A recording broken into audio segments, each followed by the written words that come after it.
For each of these, we want to simplify.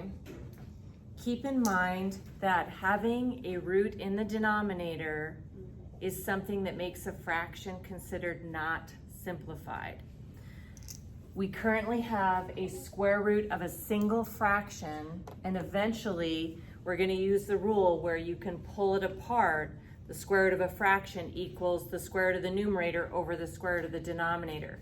But before we pull it apart, we want to try to simplify the fraction. And since both 10 and 14 are even, we could divide them both by 2. So if I divide 10 and 14 by 2, then 2 fits into 10 5 times, 2 fits into 14 7 times. Now that the fraction underneath the single root is simplified, I'm going to use the rule where I pull apart the square root.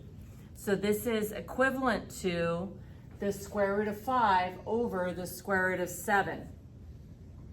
Last, we want to make sure we don't have any roots in the bottom.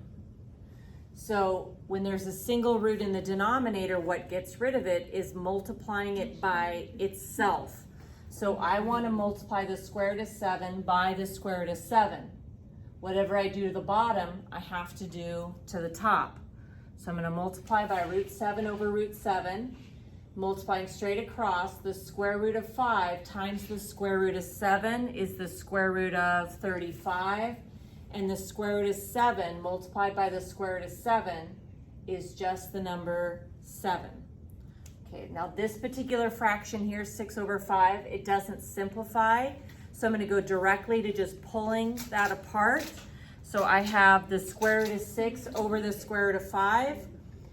I don't want my fraction to have a square root in the denominator. So to get rid of root 5, I want to multiply by root 5.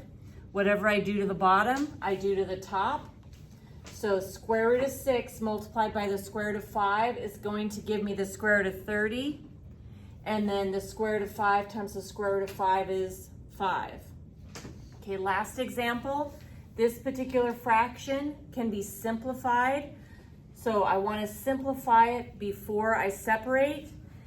So if 7 fits into both of these numbers, 7 fits into 21 3 times, and 7 fits into 14 twice. Now that I have a fraction that's simplified, I'm going to take the root of the fraction and pull it apart, which is the square root of the numerator over the square root of the denominator. Fractions that are simplified do not have roots in the denominator. So to get rid of the square root of 2, I want to multiply it by the square root of 2. What I do to the bottom, I do to the top. So I'm going to multiply both the numerator and denominator by the square root of 2. And when I do that, the square root of 3 times the square root of 2 is the square root of 6, and square root of 2 times the square root of 2 is 2.